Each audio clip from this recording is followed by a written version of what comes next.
Jadi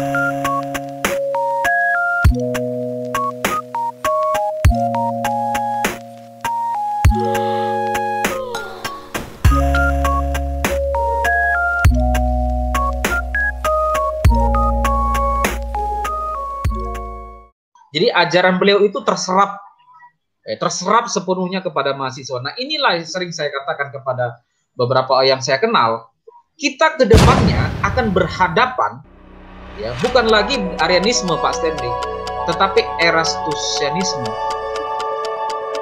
ke depan. Ya, ini PR Pak.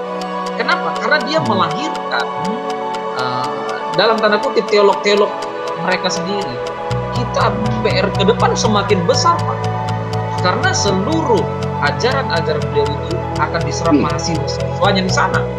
Lahirlah generasi-generasi penduplikasian ajarannya Pak. Kita ke depan PR semakin besar. Ya, silakan Bung Albert atau Pak Posan.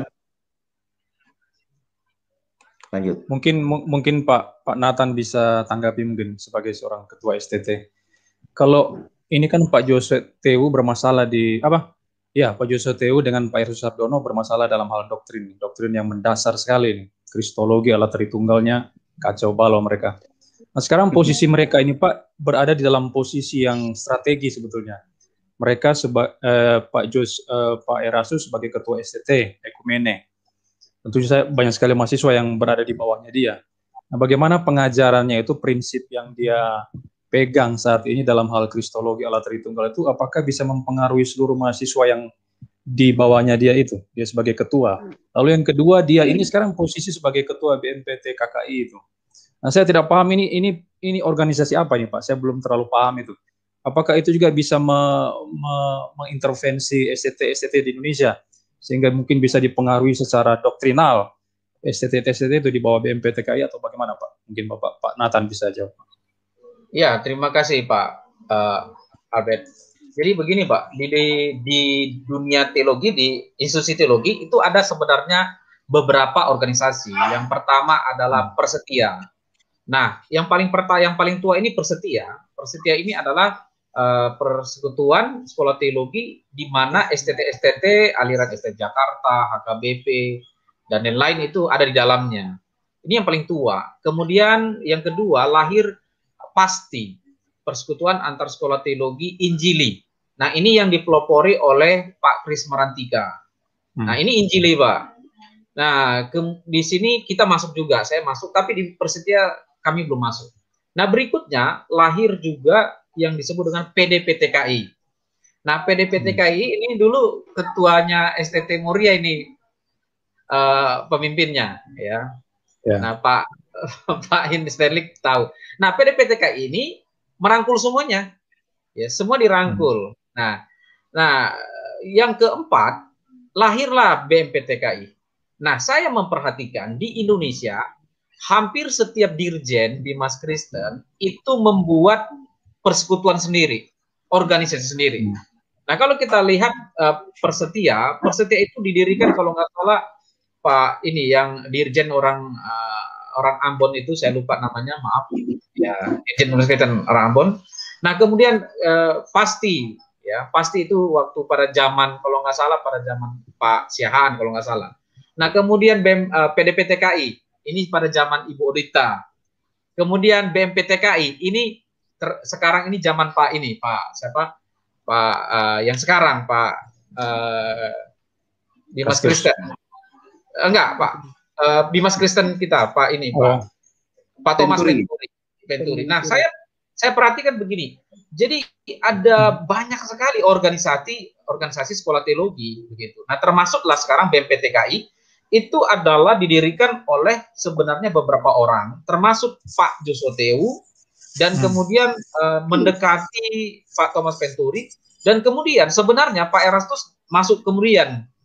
Bisa dikatakan Pak Erastus itu sebenarnya ditunjuk menjadi ketua BMPTKI karena memiliki potensi besar dalam hal untuk pendanaan. Kalau saya perhatikan, ya karena sebelum-sebelumnya nggak ada. Nah, jadi pengaruh apa sih BMPTKI terhadap STT? Nah, begini Pak, tidak semua STT masuk di dalam organisasi BMPTKI. Nah, Pak Stanley tahu itu. Tidak semua. Nah, beberapa, tapi banyak STT masuk. Hampir 300 lebih STT masuk di BMPTKI. Tetapi BMPTKI sudah clear, ya, tidak membahas doktrin. Satu doktrin pun tidak akan pernah. Oh. Nah, ini Pak. Jadi saya melihat ini ada sesuatu yang memang kenapa digolkan beliau, Pak Eras, tetapi satu sisi tidak mau untuk mengkritisi beliau. Nah, saya lihat BMPTKI ini hanya berkisaran tentang tridharma saja. Ya, perkuliahan, pengembangan STT, pengembangan kurikulum, akreditasi, dan lain-lain.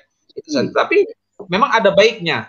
Tetapi untuk pembahasan doktrin teologi itu tidak ada, Pak. Jadi dampak dari BMPTKI terhadap doktrin, apalagi doktrin ketua umumnya adalah Pak Eras, itu tidak ada sama sekali, Pak. Nah, sementara kan dia ketua di STT juga, Pak, STT Ekumene. Oh iya. Nah, apakah pemahamannya dia itu bisa dia transfer ke seluruh mahasiswa di sana atau gimana, Pak? Ataukah masing-masing dosen di sana berbeda-beda pandangan dengan Pak Eras? Kalau saya perhatikan, ada beberapa orang yang saya kenal dosen di sana, itu semua dosen harus tunduk, Pak, akan ajaran dia. Iya. Dan termasuk juga doktrin-doktrin yang sangat penting, itu kan beliau yang pegang. Itu semua beliau yang pegang, sehingga dosen-dosen lain tidak akan mungkin menyentuh itu. Jadi ajaran beliau itu terserap sepenuhnya kepada mahasiswa. Nah, inilah yang sering saya katakan kepada beberapa yang saya kenal, kita ke depannya akan berhadapan, ya, bukan lagi Arianisme, Pak Stanley, tetapi Erastusianisme ke depan. Ya, ini PR, Pak. Kenapa? Karena dia melahirkan dalam tanda kutip teolog-teolog mereka sendiri. Kita PR ke depan semakin besar, Pak.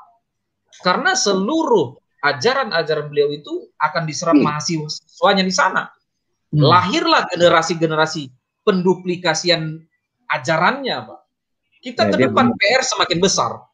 Semakin besar, Pak Stanley. Nah, oleh sebab itu saya di STT kami di sini, saya bukan ingin meninggikan STT kami, enggak. Tapi saya selalu tegaskan, ya, hati-hati. Terutama doktrin-doktrin yang fundamental yang berkaitan dengan kristologi, doktrin Tritunggal, itu dogmatika 1-6, itu saya pegang, Pak. Jangan sampai berbahaya. Ini karena gini, mahasiswa kita di sini saja kan karena media mereka kan banyak sekali gitu. Media dari mereka itu, ya, jadi orang selalu cepat masuk, ya. Entah kenapa orang cepat dapat gitu loh. Nah, ini daya tariknya. Nah, saya rasa PR kita ini, Pak Stanley juga seorang akademisi di STT Muria, Waket 1, saya rasa ya penting. Kita harus membentengi, kalau enggak ke depan semakin berbahaya, Pak. Situasi situasional teologi di Indonesia itu semakin panas, Pak, ke depannya, Pak. Karena akan lahir, ya, Erastusianisme yang baru-baru ke depannya. Demikian mungkin.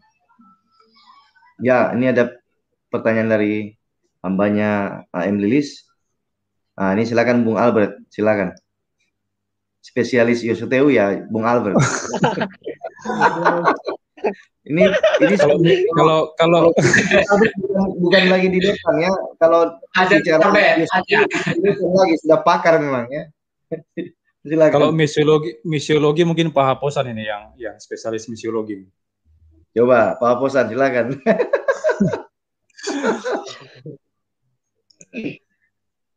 Ya, saya kurang tahu pasti ya JT ini orangnya bagaimana. Saya setuju dengan Pak Albert, dia itu sebenarnya memegang teologi blender. Jadi kalau dibilang misiologi kadang nggak bermisi, justru menghasut orang Kristen sendiri. Yang saya pahami bermisi itu ya menyampaikan kabar baik kepada mereka yang sama sekali nggak mengenal Injil. Jadi ya dia itu aja sih yang bisa saya katakan, Pak.